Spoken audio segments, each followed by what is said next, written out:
We hebben voor even bepraat van de een aantal thema's die we even bij de koppen maken. Maar we beginnen maar even met de bedenking van de week in Burgum. Best wel van, zei van nou, het is mooi, maar het is traditioneel en dat wordt niet vergeten. Ja, Waar is dat? dat is Paul Kalfman. En dat is spietig. Het wordt altijd automatisch op 4 mei, dan worden de oorlogsslachtoffers worden dan ook even neemt door de gemeente. En dat is altijd fantastisch. Itrossier die begeleid alles in hele goede baan. Dat is echt heel plechtig. Niks dan lof. Maar ja, dan wordt er een vast patroon, dan worden de slachtoffers en die wordt ook nog altijd neemt. Maar 3-4 jaar lint, we hebben een hele soort aandacht besteed aan de stroffelstenen. En de eerste Friese stroffelstenen van Nederland. En dat doen we Paul Kalfman. En die staan onder het Brutsen hertsyndroom. Alle je stress op het onderzoekadres hield dit in zijn onderzoekhal. En door eerder door de stress had een hartaanval gekregen eerder daar staan. Die man wie wel degelijk oorlogsslachtoffer. En die man is ik op het kerkhof begroeven. Maar dat moest alle geheim, dus onder een namen. En na de oorlog had hij zijn eigen naam weer gekregen. En nog later door de stingen plaatst op het onderdoekplak. Maar Paul Kalfman leidt altijd nog. Maar dat grijfplak is nooit meer herbruikt. Gelukkig. Toen hadden ze daar een monumentje van maken. De gemeente had er een soort aandacht aan besteed. Waar gemasterik. Uitnodigingen van nijbesteden. We zien waar wie dat ik Wijsglas, de ex-voorzitter van de Tweede Kamer, die had er best en zo wat heen. Dus, maar nog steeds net op het listje van de slachtoffers. Nou ja, en een keer de hulpzeker geworden van. En dat doe ik net. Nee. Dat is net de bedoeling. Maar ik hoop al dat er door hier bij de bedenking dat het netjes bestaat, dat het wel degelijk een slachtoffer is. Ja, dat is even zijn. Dat is even zijn. Okay, mooi. Goed, dan maar even zien naar de artikel over dat Francis Frank Thorpe, de piloot. Ja. Kan je maken eens briefje gaan zien? Wat is dat? Ja, nou, het is een voetnoot in de historie. Maar het is heel wichtig. Want we hebben al informatie gekregen van familieleden. En al je brieven, persoonlijke brieven van Thorpe, schreeuwen hij hem. Die brieven zijn bewaard. En een omkesister had me al die brieven tastjoord. Nou, dat is heel mooi historisch materiaal. En vooral voor een dorpshistoricus als ik versteld. En ja, een van die brieven, dat we 4 maanden voordat er de loft inging. Nou, daar vertelde hij nou even van, ja, ik kan nou absoluut niet rennen, maar ik baal ik als een stekker en ik ben depressief. Maar ik wil absoluut de loft in. Maar ja, ik hoop net dat ik mijn cursus er nou als een zitten maar cursus verlenen. Maar ik wil de loft in. Hoe oud was jij toen? Toen was ik 22. Okay. En nou, hij had het op een gegeven moment zijn cursus al en ik kent. En hij had zijn wing gekregen en hier is in een vliegtuig gestapt. En zo'n september is er Delft met de oren bemanningsleden. Ja, heel spietig. En nou ja, er zoveel extra informatie kwam. Dat het tweede druk en eigenlijk uitbloeien. De eerste druk weer no time, weer alles weer voort. En er zijn meer brieven boven wat ik kwam doen. En onder andere een brief van Doris Logan. En Doris Logan, dat wie de vrouw van Logan, de waarnemer. En een hele emotionele brief.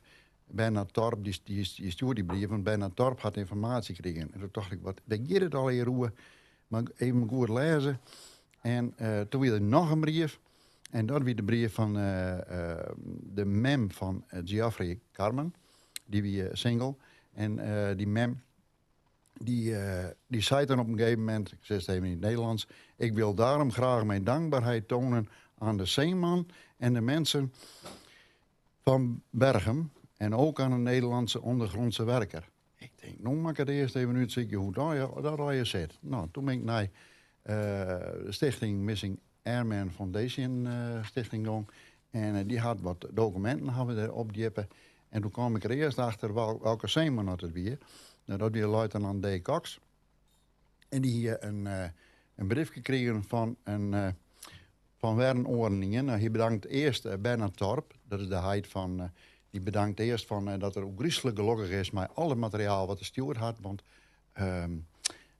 nou, kon er eindelijk zien wat het graag wie. En hij wie in 46 en die wou met alle geweld ik naar Burgum toe, maar dat mocht net. Van de oer doen er net, want alles was net bekend. Nee, maar En dat weer in 1944 trouwens. Ja, maar voor de goede verstehen, we hadden nog steeds over De Vlaanders. de Vlaanderen die hier in Burgum begroeven. De ben ik, ja. Dat ben ik wel. Nee, maar dat meestal dat aanbieden. Ja, en dat was in 1944 en toen woedde ik met alle geweld erheen. En toen dacht ik van, hoe ben je het al je roer? En dan had het niet noor, en dan komt er, the tailor's shit found in his tunic. Dat had in een kleermakers notitie. Logo, Ja, logo. Maar in ieder geval, onder de hand daarvan wisten ze hier in Burgum wat het adres weer. Als ze dat al opdiepen. Nou, toen is er nog geen internet, maar het weer heel toek vanzelfs om dat al uit te zien. En dan werd ik praten over Nederlandse ondergrondse werken. Nou, ik denk, hoe zit dat? Nou, dan ga ik naar een oorbriefje opdiepen uit het archief bij. En dat weer van, Fries ken haast net. Dat weer Marten Hendrik Boutstra. En Marten Hendrik Boutstra, ben ik achtergekomen, dat weer de broer van Benzo Boutstra. En Benzo Boutstra, dat weer de grote man van het verzet. Ja. En Benzo Boutstra wie ik ben familie van Vaskedam. Als we natuurlijk net helemaal bijhouden, kennen we dan niet helemaal naar erg. Ja, maar Vaskedam. Ja. Maar in ieder geval, even voor de goede een voetnoot, maar belangrijk. Maar dit is dus een boekje, daar is een boekje verschijnt. Nog haast al je nieuw materiaal. Al je nieuw materiaal. Ja. Nieuwe foto's. Maar komt dus nog een nieuw boekje? Er komt nog een nieuw boekje. Ja. En er is meer al min of meer dat zijn door het was belang van ideeën met mij. En ze zullen bezieken om een nieuwe uitgave te doen. Ja. Met meer informatie, nog duidelijker, nog uitgebreider. Want het eerste boekje, eerste druk is uitverkocht. Of de tweede druk? Ja, de eerste druk in no time uitverkocht. Maar dan kwam ik de gemeente en was belang en dan even verbind zijn van die schoolbaan met het houden. Daar hebben we het uiteindelijk verdiend. Schoolbaan met de notitie van nemen van wat er bad is. Ja. En dat is heel wichtig. En dat is van die we een broeder aandacht om besteed. Dat vind ik heel mooi. Ja. Er komt dus een tweede boekje, dan wacht je weer rustig aan. Maar wat een werkje. Of nee? Ja, maar daarvan ben je amateur, dorpshistoricus. Ja, amateur, maar zei het terecht. Ja. Maar dan had je tijd ervoor om dat uit te doen. En dan ga ik ook tijd dat uit te doen. Maar dat is het alleenig of was er heel bij? Of? Ik doe het alleenig, maar ik ga natuurlijk een enorm goed netwerk. Ja. Die me helpt om alle details op zijn plek te krijgen. Soms dan weet ik net, dan moest elke goed thuiswezen in de genealogie en zo wat heen. En dan hakken we er apart in voor en die zie ik het zo meer. Ik ga het uitvoeren, meer. Ja. En ik nou klopt het hoor ik. En dan ben ik weer compleet aan, dan ben ik stankelokken mensen. Maar het met voetnoten, zeg ik zei, maar ik vind het heel wichtig. Ja, mooi. Nou, mooi dat dat gebeurt. Wordt even nog een overhaal. Ik zei les een foto in de krant van daar, meer dat ik hier. En dan gaan we over de routes die de bevrijders hier die in ha. En dan heb ik de meidje met de bregen. Hè? De bregen bij Wietskeerwijk in de buurt. Blauwverlaat. Blauwverlaat. Ja. Wie van belang, maar ik de bregen hier in Burgum. Dat is ik een beroemd verhaal. En een soort mensen kennen het wel, maar misschien kan je het nog even vertellen wat er gebeurd is. Nou, ik zal kort even vertellen hoe dat ging. Ze konden net, het verzet kon je net bij de wapens en die kon de bregen je net verdedigen. Maar toen hier zijn oorplan. Ze zijn van, en dat weer code, green schepen. Dat houdt in, zodra ze de bregen springen laten, dan geven we er heen met scootjes. En dan maakt ze een bregen over de scootjes heen. We laten de tanks door heen rollen en klereskees. Dat bezieken we. En nou, dat is ik bad. Ze hadden in een nacht die skipsbregen gebouwd. En toen had ik me goed in dat verhaal verdiepen. Dat we de 2 gebroeders, de 3 gebroeders en de verandering. En nog wat oorlogsschepen. En daar zit een houthandel vlakbij. die had een beeld hout leveren. Die ben er mooi bij zo heen gegaan. En toen konden ze mooi die tanks zich helpen om leeuwen te bevrijden. Want er moest een snelle route komen naar Leeuwarden. Dus een heel wichtig barn. En dat verdient gewoon aandacht. En toen hadden ze een heel mooie QR-code gekregen bij het kanaal. En werd het verhaal als een keer goed in verteld werd, dat die Canadezen door daar hoe die skipbreigen kwamen. Wie hartstikke spannend, want die Duitsers weer nog net eerlijk voor, wie 14 april. Er spelen dan een gijzeling van een Otto Venema op een bootje, die speelde er vlakbij. En die had hem op laatst, de politie en Otto Venema zelf, die had op die Duitsers inpraat en die had hunzelf woeien al leren. Dus, maar in ieder geval, die skipsbreigen die zijn uniek. Ik heb uit de harkens binnen, die roep ik op om extra een verhaal op te diepje over een skipsbreigen. Want ik ben net bij een gelijke gekomen. Ik dacht, het zal overal wel bad wijzen, want ik ben alle jaren breigen in de luchtverlijn. Maar dat is net een gelijke. Dus die skipsbreigen, die weer vrij uniek. Ja. Dat die skipsbreigen maken we dus niet denk ik. Dus heel wichtig voor het bevrijdingsgevoel, ik voor de burgers. Ja, maar ben er ook foto's van?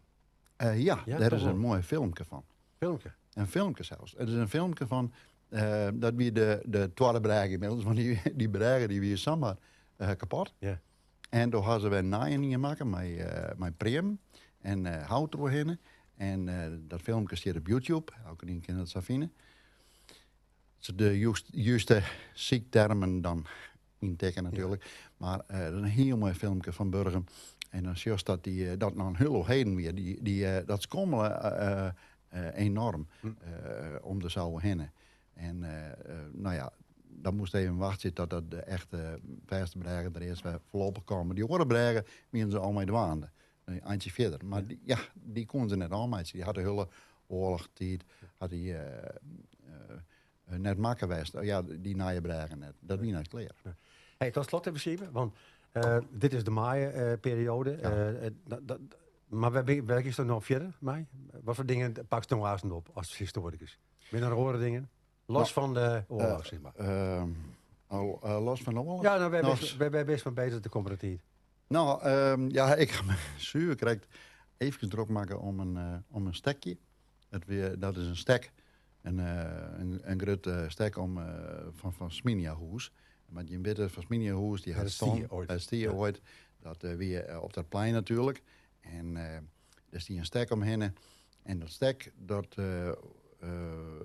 is nou op een zwarte reet bij Pietersmaaien vlakbij. Is dat net lange lingen? Dan nemen ze die nemen die zwarte reet. Ja. Lange lingen. Nou, daar zit een mooie sierstek. En dat sierstek werd er beweerd. Dat sierstek dat jet bij de Vasminia hoes. Nou. En dat was ik graag herplaatsen. Ik ben altijd gek op zo'n ding. Dat vind ik historisch, als amateurhistoricus geweldig. Maar had je twijfels over dat dat goede stek is? Zo goed dingen gezegd. Okay. Correct. Ik wil dan ik. Oornames zijn altijd heel mooi. Ja. De vrouw zit vol van oornames, maar we willen graag op bewijzen. En er is wel een oorbewijs. En daar baal ik iets van, want ik hier alles wat uitzag door het Versminia-hoes. En er zijn 2 enorme leeuwen. Maar je voorstellen, ja. Bijna hechten van Nieres, 18 jaar. Zo'n grote leeuwen in dat wel, mijn wapenschilden, 2 daarvan. En die is binnen 1937 verkocht onder de adel. En die ben op slot Leeuwenburg kwam in Driebergen. Ja. Toen hiet het een andere slot, maar toen ze die leeuwen kregen hier in Burgen bij, hiet het slot Leeuwenberg. En die hieten nog steeds dubbel voor. En die leeuwen binnen van dit sterkste deel. Die ben net van hen. En die binnen nog? Die binnen nog, die staan er nog. Ophelje. Dan spreken we, zien we hebben 2 dingen. Dat stek, dat moet uitzorgen worden en je leeuw moet weer waarom. Correct. Nou, Oké. Die dank voor de komst en tot nog een keer.